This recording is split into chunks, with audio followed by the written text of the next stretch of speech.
अब की बार 400 अब की बार 400 बार बार मोदी जी साक्षात देव पुरुष है। इनके नेतृत्व में भारत का विकास हो रहा है।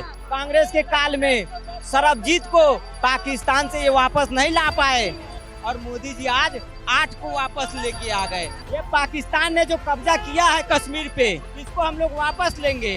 ये चाइना ने जो कब्जा किया है, इसको वापस लेंगे। विदेशों में भी भगवान लहरा रहा है। बीजेपी में देखेंगे आप ना, बीजेपी में सारे टैलेंट लोग हैं, सब पढ़े लिखे लोग हैं, सब पढ़े लिखे और सब पूंजीवादी है। जनता, भारत की जनता बहुत सक्षम है, वो जानती है धरातल पे कौन काम करता है, जो कौन सी पार्टी ऐसी है जो कहती है और वो करके दिखाती है। जो प्रधानमंत्री होने के बाद भी जो देश का राजा है, वो अपने आप को कहता है मैं जनता का नौकर हूँ। माननीय केजरीवाल जी कहते हैं मैं राजा हूँ दिल्ली का, दिल्ली की जनता मेरी नौकर है। ये वही कांग्रेस है जिन्होंने 70 साल इस देश का खून चूसा और अब भी हमारा पीछा नहीं छोड़ रहे, अभी भी हमें लूटना चाहते हैं। उनके पास गैस की सब्सिडी देनी है गरीबों को, ये नहीं है। 3 तलाक हटाने, ये नहीं है। 370 है, ये नहीं है। राम मंदिर है, मैं कितना गिनाऊं। कांग्रेस के पास, माननीय राहुल गांधी जी के पास ना कोई नीति है, ना उनको पता है कि क्या करना है क्या नहीं, कोई पॉलिसी नहीं है उनके पास। देखिए एक बार फिर से जो है आरती की थाली। देवा स्वामी जय मोदी देवा, आरती गए जय मोदी, आरती गए जय मोदी, जय जय मोदी देवा, जय जय मोदी देवा। अब की बार 400 अब की बार 400 बार बार मोदी सरकार। क्या बात है, आज आरती की थाली जो है लेके चल रहे हैं, प्रसाद रखा है काजू बादाम का। बिल्कुल मोदी जी पूजनीय है। इसलिए पूजने आज क्यों पूजा हो रही है, खास बात जी हो रही है। मोदी जी साक्षात देव पुरुष है। इनके नेतृत्व में भारत का विकास हो रहा है। भारत में भव्य राम मंदिर बना है। भारत के साथ साथ मुस्लिम देशों में, मुस्लिम देश में जहाँ पे घर में पूजा करने की अनुमति नहीं थी, वहाँ आज भव्य राम मंदिर बन रहा है। और कतर में 8 भारतीयों को फांसी की सजा दे दी गई थी। मोदी जी की कूटनीति के कारण आज उसको रद्द कर दिया गया। और यही विपक्ष है। कांग्रेस के काल में सरबजीत को पाकिस्तान से ये वापस नहीं ला पाए और मोदी जी आज 8 को वापस लेके आ गए। तो इसीलिए मोदी जी पूजनीय है। मोदी जी का योगदान राष्ट्र हित के लिए है और मोदी जी के नेतृत्व में ही मोदी जी ने कहा है इस बार बहुत बड़े फैसले होंगे। मतलब ये पाकिस्तान ने जो कब्जा किया है कश्मीर पे, इसको हम लोग वापस लेंगे। ये चाइना ने जो कब्जा किया है, इसको वापस लेंगे। और मथुरा में भी भव्य कृष्ण का मंदिर बनेगा। बिल्कुल। क्या कहेंगे, देखिए पूजा की जा रही है मोदी। अरे मोदी जी मैडम 24 में तो आए हैं, 29 में भी मोदी जी आ रहे हैं। सब की नया डूब गए। क्या बात है, लोग कह रहे हैं रिटायरमेंट की उम्र हो चुकी है। अरे मोदी आ रहे हैं, बस मोदी हर जगह, देश विदेशों में भी भगवान लहरा रहा है। सब विदेशों में भी सब भगवान। इसीलिए जो है ना ये पूजा। हाँ मोदी बस मोदी तो विदेश में भी रहेगा। चुनाव जीत गए मोदी जी, चुनाव 24 का। मोदी जी किसानों का तो सोच नहीं रहे। वो किसान नहीं है, उग्रवादी है, भिंडरे वाले हैं। और सब भिंडरे वाले बाहर से आ रहे, पैसा फंडिंग हो रही है कनाडा से, अमेरिका से, सब पैसा आ रहा है। और वो राहुल गांधी ने हाईजैक कर लिया उनका जो है। राहुल गांधी क्या करे कि क्या पता है, किसानों की वजह से मेरी, तो वो किसान नहीं है, असली किसान गाँव में है। ये सब ऐसे किसान है मैडम। पहले ये बोला जाता था कि मोदी जी को विदेश नीति के बारे में पता नहीं है। हाँ तो विदेशों में मंदिर खुल रहे हैं। अरे मैडम मोदी जी तो भगवान है। फिर मोदी जी को किसी का जो है वो नहीं है। कांग्रेस में जो इससे पहले ना 75 में 75 साल राज किया, सारे जो सोनिया जो उनके ना इंदिरा गांधी के जो खंचा फंचा जो कपड़े धोते थे ना, सब वही नेता थे। आर के दमन खनसामा था इंदिरा गांधी का, मालूम है आपको। अभी एक वो गंजा से भी आया, वो उसका किसी का सारे। और ये जगमोहन चाय का पट्टा लगाता था। अचल काना पहले आग लगाता था, दिन में झुग्गी में आग लगाएगा रात को और फिर सुबह कम्बल लेके जाएगा। ठीक है, हम नहीं देखा ना, हम भुक्तभोगी। राजेश पायलट ये सब अनपढ़ ही थे कांग्रेस में। इसलिए कांग्रेस आगे नहीं बढ़ी। और आज बीजेपी में देखेंगे आप ना, बीजेपी में सारे टैलेंट लोग हैं, सब पढ़े लिखे लोग हैं, सब पढ़े लिखे और सब पूंजीवादी है। लेकिन मोदी की डिग्री के ऊपर सवाल उठता है, कहते हैं कि राहुल गांधी पढ़ा लिखा युवा नेता है। राहुल गांधी की डिग्री पे भी शक होता है। राहुल गांधी अभी जो भारत यात्रा, अभी परसों ये नया यात्रा निकाल रहा था ना, तो बोला सुबह चाय बनाते ना तो स्टोव में कोयला डालते हैं, बोला ना, और 8 लीटर में तोलता है, और इधर से सोना डालो उधर से आलो। ये तो सत्य है, गलत खबर नहीं है, कहीं भी निकाल के देखिए आप। तो ये राहुल गांधी की डिग्री के बारे में तो उनके खुद के नेता सुब्रमण्यम स्वामी जी ने बताया कि उनकी डिग्रियां फेक हैं। माननीय प्रियंका गांधी जी हो, रॉबर्ट वाड्रा हो, राहुल गांधी हो, इवन सोनिया गांधी जी की भी डिग्री सब फेक बताई। वो कहते हैं कि ऑक्सफोर्ड से, मैं भी कनाडा से पढ़ा हुआ हूँ, ठीक है, मैंने MBA की है, मेरे सर का धुआं निकल गया वहां से MBA करते करते फॉरेन से। वहां क्या था? आसानी से नहीं हो पाती कि जैसे यहाँ कर पाते हैं। ऑक्सफोर्ड आपको पता है, माने हुए लोग वहां से निकलते हैं, माने हुए। और राहुल गांधी जी जो अपने एक रैली के दौरान आपने एक वीडियो देखा होगा, वायरल हो रहा है, कुत्ते को बिस्कुट खिला रहे हैं, वो कुत्ता वो बिस्कुट नहीं खा रहा है, उनके पास इतनी बुद्धि नहीं है। वो 60 साल के एक आदमी होके अपने आप को युवा बताते हैं अभी भी। अगर राहुल गांधी जी, माननीय राहुल गांधी जी युवा है तो मेरा तो जन्म ही नहीं हुआ फिर अभी, मैं तो अभी मतलब पता नहीं कहाँ हूँ फिर। देखिए ऑक्सफोर्ड, वो आपने पूछा इनसे, हमारे बड़े भाई साहब से, कि उनके पास बड़ी डिग्रियां हैं, तो डिग्री तो मेरे पास भी है। मेरे पास तो राहुल गांधी से डिग्री, मुझे अध्यक्ष बना दीजिए कांग्रेस का। मैं तो मांग करता हूं, आपके माध्यम से मैं ये मांग करता हूं माननीय राहुल गांधी जी से कि अगर आप नहीं बन रहे हो तो मुझे क्या पता, मैं प्रधानमंत्री बन जाऊं, मुझे अध्यक्ष बना दिया जाए। मैं कांग्रेस का अध्यक्ष बनना चाहता हूँ। मेरे पास है MBA डिग्री, मैंने एक MBA दिल्ली से की है, ठीक है, और एक MBA मैंने बाहर से की है। तो मैं बाहर भी घूम चुका हूँ, मैंने बहुत रगड़ा खाया है, राहुल गांधी जी से बहुत ज्यादा खा चुका हूँ। मुझे प्लीज, मैं आपके माध्यम से प्रार्थना करता हूँ, मुझे अध्यक्ष बना दिया जाए कांग्रेस। कि बोला जा रहा है रायबरेली से जो है वो सोनिया गांधी नामांकन भर के आई हैं, और ये भी बोल रही हैं वो साथ में कि प्यार दिया था, ससुर को दिया था, सास को दिया था, आगे भी ख्याल रखिएगा, रखेंगे। देखिए, मैं हाथ जोड़ के मैं प्रार्थना करता हूँ, आप एक महिला हैं, मैं किसी महिला का अपमान नहीं करना चाहता, लेकिन ये भी सत्य है कि वो कहते हैं कि वो बार डांसर थी विदेश में। ऐसे तो बहुत सारी बार डांसर हैं, कल को वो आ जाएंगी, वो बोलेंगी मैं फलानी की हूँ, मैं रशिया की हूँ, मैं इंग्लैंड की हूँ, मुझे ये दे दिया जाए, मुझे वो दे। देखिए, अगर किसी एक इंसान को देने पे आ जाए तो फिर सबको देना चाहिए, ठीक है। मैं भी एक भारत का नागरिक हूँ, मेरा भी उतना ही हक है और आपका।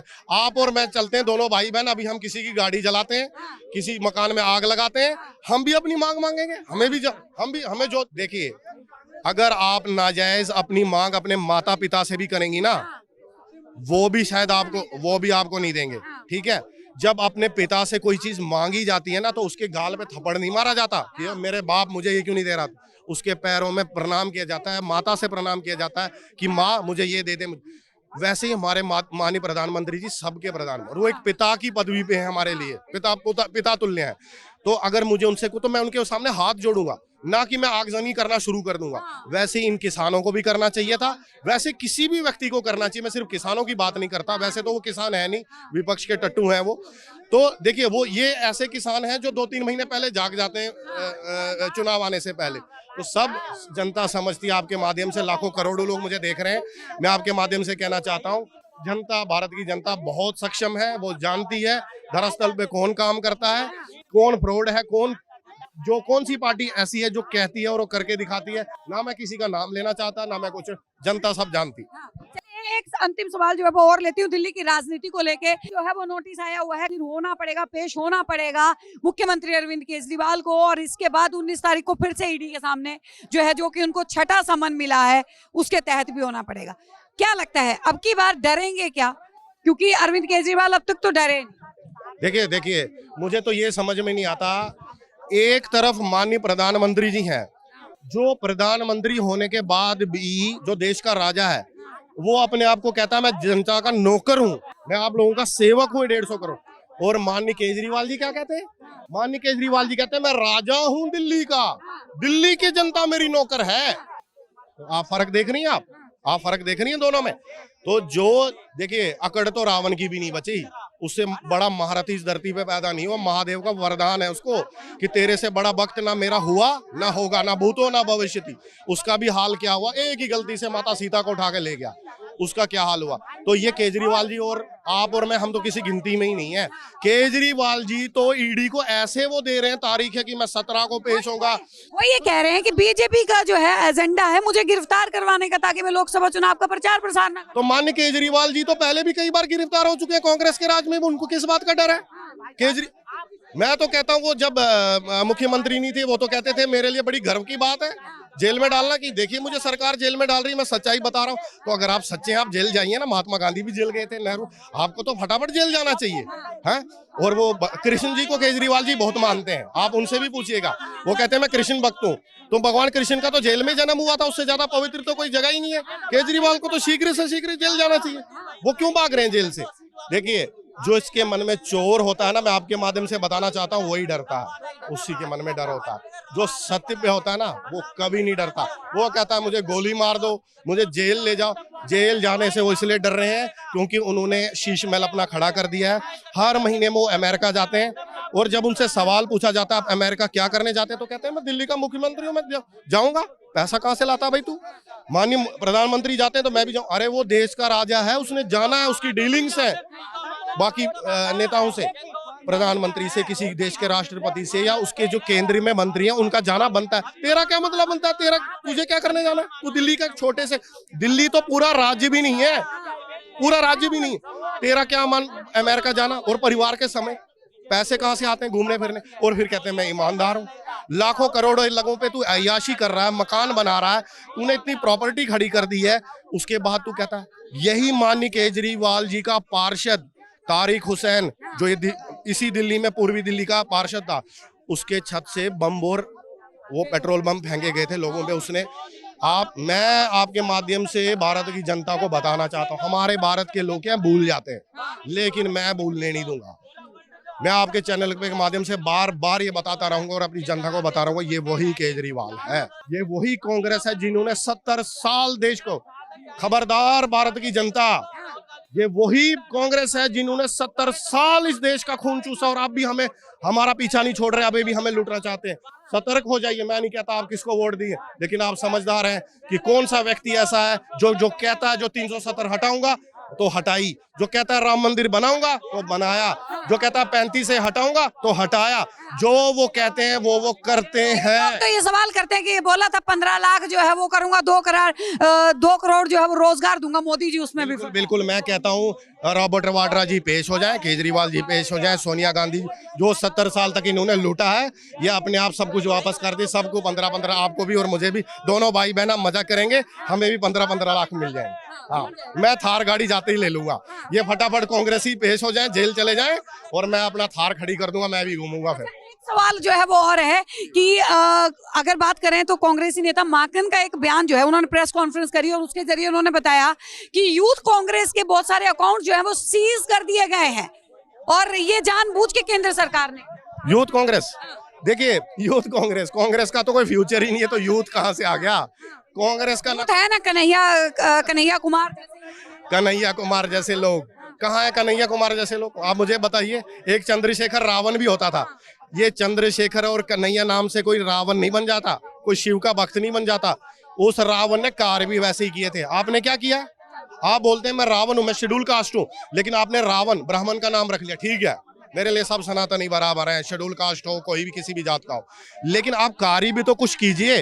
आप सिर्फ कहते हैं कि मैं यहाँ पे ये कर दूंगा, मैं यहाँ आगजनी कर दूंगा, मेरी ये मांग नहीं पूरी की तो मैं वो कर दूंगा। ये तो सरासर एक तरीके से सरकार को धमकाने वाली चीजें हो गई।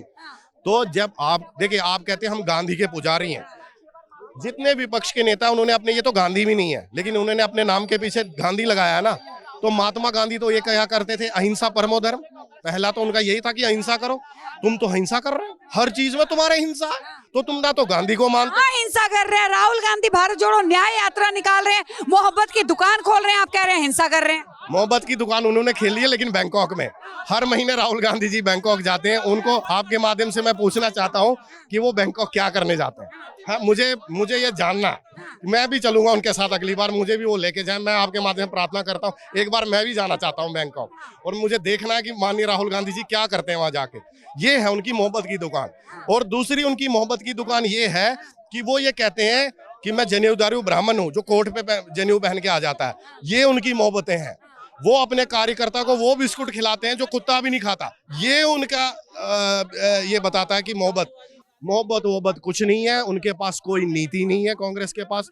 उनके पास गैस की सब्सिडी देनी है गरीबों को, ये नहीं है। 3 तलाक हटाने, ये नहीं है। 370 है, ये नहीं है। राम मंदिर है, मैं कितना गिनाऊं? मैं गिनाता जाऊं तो लिस्ट खत्म नहीं होगी। कांग्रेस के पास, माननीय राहुल गांधी जी के पास ना कोई नीति है, ना उनको पता है कि क्या करना है क्या नहीं। कोई पॉलिसी नहीं है उनके पास। उनके पास एक ही पॉलिसी है कि विरोध। हर चीज में जो भाजपा करे उसका विरोध करो। माननीय प्रधानमंत्री बाथरूम गए तो बाथरूम क्यों गए हैं? माननीय गांधी जी अब ये गंगा में क्यों डुबकी मारा? तो क्या गंदे नाले में डुबकी मारे वो है? माननीय प्रधानमंत्री जी कपड़े क्यों अच्छे पहनते हैं, अच्छे से तैयार क्यों होते हैं? मतलब क्या वो प्रधानमंत्री है देश का? क्या गंदे कपड़े, मैले कुचेले कपड़े पहन के फिरे वो? 15 लाख के, उनका ही कहना है कि इतना जनता का पैसा 15 लाख के सूट में गवा रहे हैं। नहीं, देखिए 15 लाख का सूट। कांग्रेस कहती है हम खादी के कपड़े में चलते हैं, सस्ते वाले। देखिए आप भी कपड़े पहनती है, मैं भी पहनता हूँ। ये 15 लाख का सूट कहाँ से आता है? आप मुझे बताइए। माननीय प्रधानमंत्री विदेशी मशरूम खाते हैं मोदी जी, बताइए। तो मैं कहता हूं चलिए वो खाते भी हों विदेशी मशरूम, तो भाई भारत का प्रधानमंत्री है, उसको अपनी सेहत सही रखनी है। अगर उसको कुछ हो जाएगा तो जनता की, देश की सेहत भी तो प्रधानमंत्री की चिंता में आती है। उनकी भी देखिए जो गैस की सब्सिडी बनी है तो उसमें खाना ही तो बनेगा। तो उससे देश की जनता का जो है सेहत नहीं बन रही है तो क्या बन रही है आप मुझे बताइए। देखिए सब कौन भारत की जनता अच्छे से जानती है, कौन कार्य कर रहा है, कौन भारत की जनता की सेहत के बारे में समझता है। 70 साल पहले तो जो कांग्रेस से, मैं आपके माध्यम से प्रार्थना करता हूं, जो उन्होंने लूटा वो दे दीजिए, और नहीं तो मुझे अध्यक्ष बना दीजिए कांग्रेस का। क्या बात है। तो देखिए फिलहाल के लिए बने रहिए हमारे साथ, देखते रहिए सौगंध टीवी। आप देख रहे हैं सौगंध टीवी, सौगंध वतन की।